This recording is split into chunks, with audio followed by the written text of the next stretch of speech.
আজকে এসেছি এই ওয়াশিং মেশিনটা চেক করার জন্য। ওয়াটার লিকেজের সমস্যা হচ্ছিল বলে।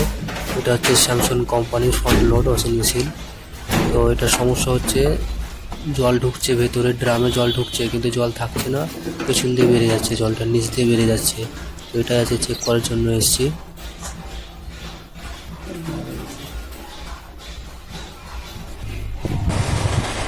মেশিনটা চালিয়ে দেখার জন্য ওয়াটার পাইপটা কানেক্ট করা হচ্ছে।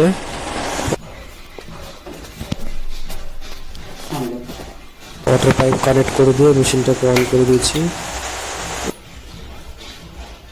এই যে এখন মেশিনটা অন হয়ে গেছে। এখন দেখবো কোনটা দিয়ে জল বেরোচ্ছে।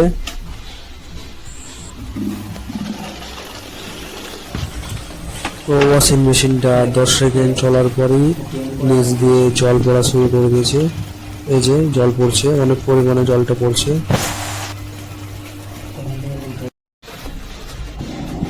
কোন দিক দিয়ে জলটা বেরোচ্ছে সেটা দেখার জন্য পেছনের গার্ডটা এখন খোলা হচ্ছে। পেছনের গার্ডটা এখন খুলে দেখবো যে কোনটা দিয়ে জলটা বেরোচ্ছে।